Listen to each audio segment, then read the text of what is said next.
Hello साथियों, नमस्कार। साथियों, आपका रोजगार आईटीआई अवधेश में स्वागत है। साथियों, आज की क्लास में हम बात करने वाले हैं इलेक्ट्रीशियन ट्रेड थ्योरी। आप सभी साथियों को पता है कि इसके पहले जो है 3 क्लास इलेक्ट्रीशियन ट्रेड थ्योरी का हो चुका है। जो भी छात्र ऐसे हैं जो अभी तक क्लास न देखे हों, आप लोग जो है प्लेलिस्ट में जाकर जो है वहाँ से क्लास देख सकते हैं। बाकी मैं आप लोगों से कहना चाहूँगा, जो छात्र ऐसे हैं जिनका आईटीआई फर्स्ट ईयर में बैक लगा है, उनके लिए भी यह क्लास बहुत ही इम्पोर्टेंट है ना। मैं आपको बता दूं कि एनसीबीटी बोर्ड की तरफ से जो नीमी पैटर्न पे आधारित प्रश्न होते हैं और यहीं से जो है आपकी परीक्षा में जो है बार बार प्रश्नों को रिपीट किया जाता है। ठीक है, अभी मैं आपको बीच बीच में जो है प्रीवियस ईयर का पेपर भी दिखा दूंगा कि किस तरीके का जो है आपकी परीक्षा में प्रश्न पूछा गया है और क्या है आपका आईटीआई का लेवल। ठीक है, तो यहाँ पर साथियों, क्लास को आगे बढ़ने से पहले आप लोगों से एक निवेदन करूंगा कि जो भी साथी चैनल पे पहली बार हो, चैनल को सब्सक्राइब कर लीजिएगा और अपने मित्र के साथ भी क्लास को शेयर कर देना, ताकि वे भी जो है क्लास से जुड़कर अपनी पढ़ाई कर सकें। ठीक, अब आगे हम बात करते हैं। देखिए, पहला प्रश्न आपका क्या कर रखा है। देखिए, पहला प्रश्न आपका कर रखा है कि इस गेज का क्या उपयोग है। जो आपके सामने गेज दिख रहा है, मैंने आपको पहले भी बताया था कि आपकी परीक्षा में जो है 8 से 10 प्रश्न ऐसे होंगे मेरे भाई ट्रेड थ्योरी में, जिसमें आपके टूल दे दिया जाएगा और टूल के नाम पूछ लेते हैं या टूल के कार्य पूछ लेते हैं। ठीक है, तो यहाँ पर उसी तरीके का प्रश्न है। तो यहाँ पर आप देख सकते हैं इस गेज का क्या उपयोग है। सीधे तौर पे अगर हम बात करें तो इस गेज का काम पूछ रखा है। तो यहाँ पर अगर हम बात करें तो देखिए, यह जो गेज होता है फिलर गेज होता है। कौन सा गेज है? फिलर गेज होता है। और फिलर गेज होता क्या है और इसका काम क्या है, इसके बारे में मैंने आपको पहले भी बताया था। ये क्या करता है, किसी भी जॉब, कोई भी जॉब हो, उसके आंतरिक त्रिज्या को जांचने या नापने के लिए हम क्या करते हैं, इसका उपयोग करते हैं। तो आंसर तो आपका पहला ही बन जाएगा। आप देख सकते हैं जॉब की आंतरिक त्रिज्या को जांचना, तो आंसर आपका तो यहाँ पर ए ही बन जाएगा। लेकिन कभी कभी आपकी परीक्षा में पूछ लेता है, इस तरीके का चित्र दे देगा टूल का और पूछ लेता है कि इसका नाम क्या है। आप जानते रहिएगा इसका नाम क्या होता है, फिलर गेज होता है। ठीक है, तो आंसर आपका यहाँ पर ए बन जाएगा। आइए अगले प्रश्न पे बात करते हैं। देखिए, अगला प्रश्न आपका क्या कह रखा है।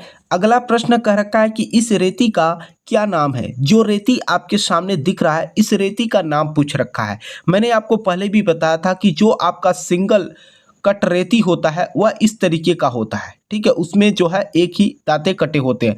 लेकिन अगर हम डबल कट रेती की बात करें तो इस तरीके का होता है। ठीक है, तो अब यहाँ पर दो ऑप्शन तो आपका ऑलरेडी यहाँ पर कट जाते हैं। ठीक है, अब बचता है आपका वक्राकार कट रेती। अब यहाँ पर आप इस रेती को देखकर ही समझ रहे होंगे कि यह तो वक्राकार कट रेती है ही नहीं। तो यह जो है आपका कौन सा रेती है, रॉफ्स कट रेती है। ठीक है, अब रॉफ्स कट रेती का नेचर क्या होता है, इसमें देखेंगे तो इसके ऊपर जो है दाने दाने जो है उभरा हुआ होता है। ठीक है, अलग अलग जगह पॉइंट की तरह होता है। ठीक है, तो एक दिन मैं आपको जो राफ्स कट रेती है, इसे मैं आपको दिखा भी दूंगा कि किस तरीके का यह रेती होता है। आंसर आपका क्या बन जाएगा, ए बन जाएगा। अगले प्रश्न पे बात करते हैं। देखिए, अगला प्रश्न आपका क्या कह रखा है। कह रखा है कि इस औजार का क्या नाम है। जो आपके सामने ये टूल दिखाया गया है, इस टूल का जो है आपसे नाम पूछ रखा है। मैं आपको बता दूं कि यह जो टूल है मेरे भाई, आपको हम बता दें कि यह आंतरिक कैलिपर है। लेकिन इससे पहले आपको मैं बता दूं कि आपका जो है आउटर कैलिपर भी होता है। ठीक है, जो कि बाहरी व्यास को मापता है, इस तरीके का होता है। अगर हम बात करें तो यहाँ पर जो ये दिखाया गया है, यह तो आपका आंतरिक कैलिपर है। अब यहाँ पर जो है आपकी परीक्षा में पूछता है कभी कभी जो है कि आंतरिक जो कैलिपर होता है इसका मुख्य काम क्या होता है। आंतरिक कैलिपर की अगर हम बात करें तो इसके अंदर के व्यास को मापने के लिए हम क्या करते हैं, यूज करते हैं। तो अगर हम ऑप्शन की बात करें तो यहाँ पर मैं ऑप्शन दिखा देता हूँ आपको। यहाँ पर देखिए, पहला ऑप्शन डिवाइडर का है। अब डिवाइडर क्या होता है उसके बारे में तो आपको पता ही है। ठीक है, इसके बारे में हमने ऑलरेडी पहले ही आपको बताया था। तो यहाँ पर जो है आपका आंतरिक कैलिपर होता है। ठीक है, तो आंतरिक कैलिपर की अगर हम आकृति की बात करें तो यहाँ पर इस तरीके का होता है। ठीक है, इसके जो पॉइंट होते हैं इस तरीके से बाहर की तरफ होते हैं। ठीक, अगर हम यहाँ पर विषम लेग कैलिपर की बात करें तो यह जो है आपका, इसे हम जैनी कैलिपर भी कहते हैं। तो एक ऐसे होता है, एक जो है लंगड़ा होता है, ठीक है। एक इसका लेग जो होता है सीधा होता है, दूसरा इसका जो है एक पॉइंट पे झुका होता है। तो यह जो है विषम लेग कैलिपर होता है। वाह्य कैलिपर के बारे में अभी मैंने आपको बताया, ये जो है बाहर की व्यास को मापने के लिए हम इस्तेमाल करते हैं। तो आंसर तो आपका यहाँ पर क्या हो जाएगा, आंतरिक कैलिपर, ठीक है। देखिए इसमें अगला प्रश्न आपका क्या कर रखा है, अगला प्रश्न कह रखा है कि लकड़ी में ट्विस्टिंग दोष का क्या कारण है। जो लकड़ी में ट्विस्टिंग दोष होता है इसका मुख्य कारण क्या है। पहला ऑप्शन कर रखा है कि दोषपूर्ण भंडारण के कारण जो है ट्विस्टिंग हो जाती है। असमान सिकुड़ना, अब मैं आपको बता दूं, जैसे आपने लकड़ी देखा होगा, कभी कभी आप जो है लकड़ी रख देंगे तो काफ़ी वह टेढ़ी मेढ़ी हो जाती है ना। तो अलग अलग जगह जो है टेढ़ी मेढ़ी हो जाती है, तो वहाँ पर जो है असमान सिकुड़ना की जो भावना होती है या जो नेचर होता है वही आपका क्या होता है, ट्विस्टिंग दोष होता है। अब यहाँ पर आंसर आपका क्या बन जाएगा, बी बन जाएगा, ठीक है। अगर हम आगे बात करें तो जैसे यहाँ पर देख सकते हैं शाखाओं की वृद्धि में अनियमितता जब होती है तो उस लकड़ी में क्या, गांठें पड़ जाती हैं। अगर यहाँ पर गलत सीजनिंग कर दी जाए तो वहाँ पर कपिंग हो जाती है, ठीक है। तो ऐसे ही अलग अलग जो है समस्याएं आ जाती है लकड़ी में। लेकिन आपकी इस प्रश्न की अगर हम बात करें तो यहाँ पर पूछ रखा है कि लकड़ी में ट्विस्टिंग दोष का क्या कारण है, तो यहाँ पर क्या, असमान सिकुड़ना। आंसर आपका क्या बन जाएगा, बी बन जाएगा, ठीक है। अगले प्रश्न पे बात करते हैं। अगला प्रश्न आपका क्या कह रखा है, अगला प्रश्न कह रखा है कि मोटराइज छेनी का क्या उपयोग है। तो यहाँ पर उपयोग के बारे में आपसे पूछ रखा है। मैंने देखिए पहले ही आपको क्लास में स्टार्टिंग में ही बता दिया था कि आपकी परीक्षा जो होती है उसमें जो है टूल्स के बारे में जो है 8 से 10 प्रश्न जो है आपकी परीक्षा में बनते हैं। सीधे तौर पे अगर हम बात करें तो डायरेक्ट जो है टूल का ड्राइंग देकर आपसे नाम पूछ लेता है, नहीं तो बिना ड्राइंग का भी प्रश्न बनते हैं जो कि आपके सामने है। तो यहाँ पर कह रखा है कि मोटाई छेनी का क्या उपयोग होता है। तो यहाँ पर देखिए पहला ऑप्शन कर रखा है लकड़ी में सामान्य छेनीकरण करना। तो ये सामान्य छेनीकरण तो नहीं होता। अब यहाँ पर लकड़ी में आयताकार छेद बनाने के लिए हम क्या करते हैं, यहाँ पर मोटाइज छेनी का उपयोग करते हैं। तो आंसर आपका यहाँ पर बी बन जाएगा, ठीक। अगले प्रश्न पे हम बात करते हैं। देखिए अगला प्रश्न आपका क्या कर रखा है, अगला प्रश्न कह रखा है कि सीट मेटल में तेज मोड़ों हेतु किस प्रकार का स्टेक उपयोग किया जाता है। सीट मेटल में तेज मोड़ों हेतु किस प्रकार का स्टेक का उपयोग किया जाता है। तो यहाँ पर अगर हम बात करें तो यहाँ पर जो है हैचेट स्टेक का हम इस्तेमाल करते हैं। तो आंसर आपका क्या बन जाएगा, बी बन जाएगा, ठीक है। देखिए यह प्रश्न जो है आपकी परीक्षा के लिए बहुत ही इम्पोर्टेंट है मेरे भाई। मैं आपको बता दूं कि 2023 में जो परीक्षा आपकी सीबीटी परीक्षा कंप्लीट कराई गई थी वहां पर जो है यह प्रश्न पूछा गया प्रश्न है। तो यहाँ पर देखिए क्या कर रखा है, किस प्रकार की ठंडी छेनी का उपयोग किनारों पर पदार्थों को वर्गाकार करने हेतु किया जाता है।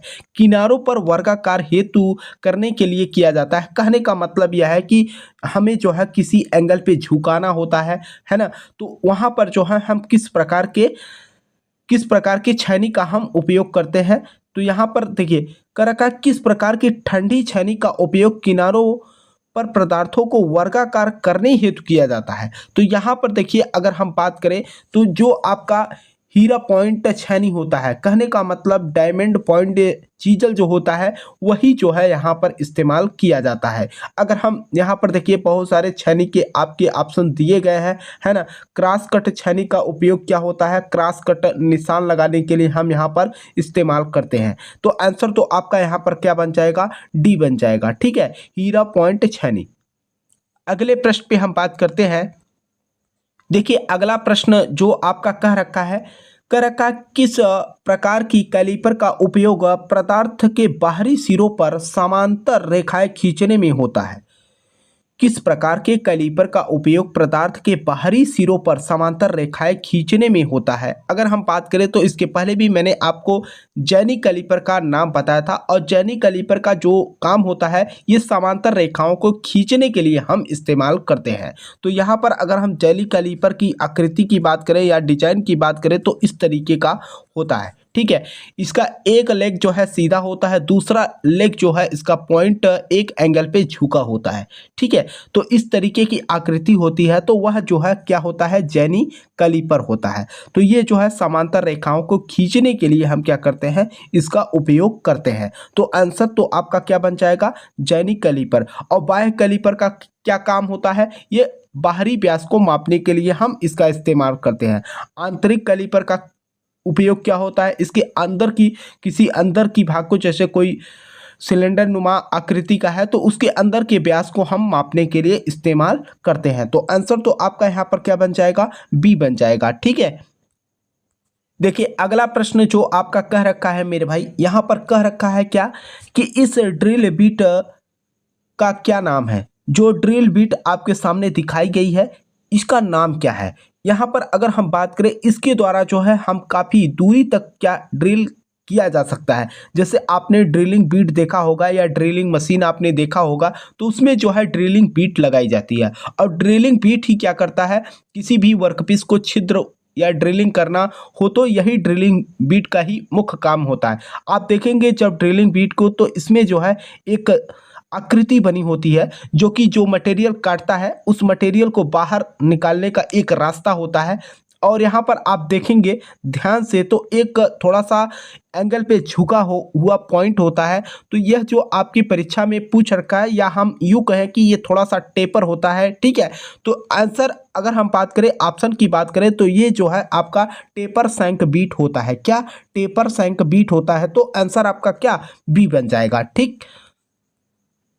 देखिए आपका अगला प्रश्न क्या कर रखा है, कह रखा है कि सीट मेटल में सामान्य उपयोग हेतु किस प्रकार का स्टेक का उपयोग किया जाता है। तो यहाँ पर जो है अगर हम बात करें, सीट मेटल में सामान्यतः उपयोग हेतु किस प्रकार के स्टेक का इस्तेमाल किया जाता है, तो यहाँ पर हम वर्गाकार स्टेक का इस्तेमाल करते हैं। तो आंसर आपका यहाँ पर ए बन जाएगा। आइए अगले प्रश्न पे बात करते हैं।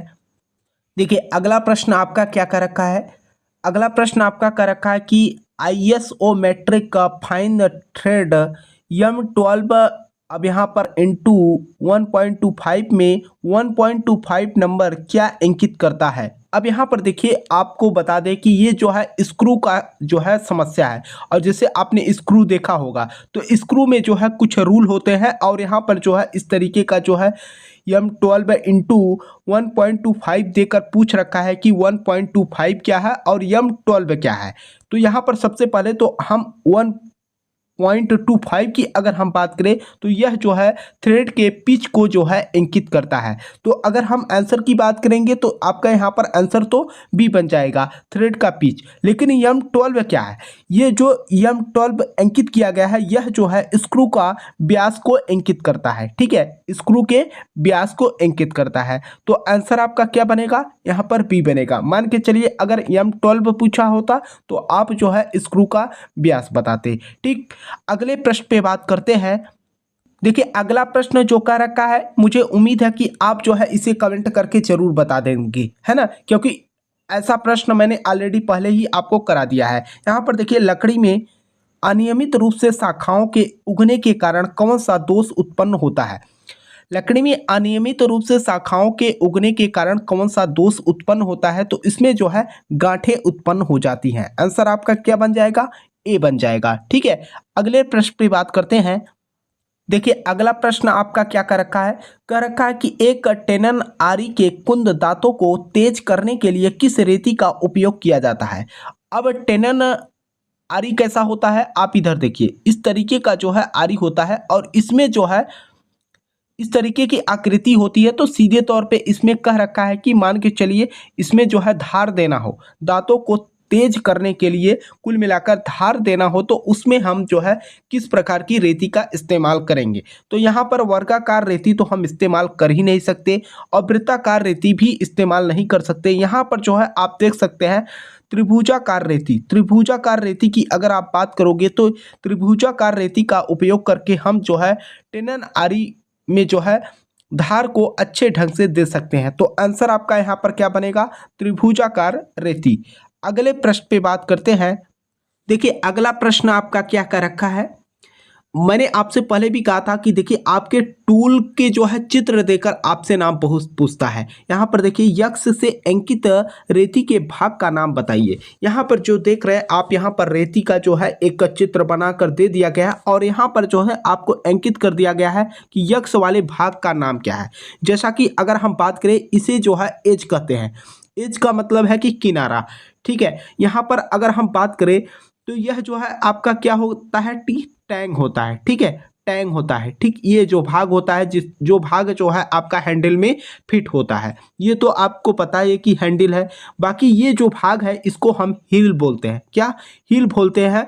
और हील वाले जो भाग होता है उसमें जो है आपका ये जो दांते, या अगर हम आकृति की बात करें तो नहीं कटे होते। तो आंसर आपका क्या बन जाएगा? बी बन जाएगा। अगले प्रश्न की अगर हम बात करें मेरे भाई, तो यह प्रश्न आपकी परीक्षा के लिए बहुत ही इंपॉर्टेंट है और ये परीक्षा आपका जो 2024 में अभी कंप्लीट कराई गई थी सितंबर के माह में, तो उस परीक्षा में जो है यह प्रश्न पूछा गया। और मैंने आपको पहले भी बताया है मेरे भाई कि आपकी एनसीबीटी बोर्ड जो परीक्षा कराती है आईटीआई का, हर वर्ष परीक्षा में जो है प्रश्नों को रिपीट बहुत करती है। आपको बता दें कि आईटीआई का जो सिलेबस है मेरे भाई लिमिट है और प्रश्नों को जो है बार बार जो है एनसीबीटी बोर्ड की तरफ से रिपीट किया जाता है, ठीक। तो यहाँ पर देखिए जो प्रश्न पूछ रखा है कि इस औजार का क्या नाम है।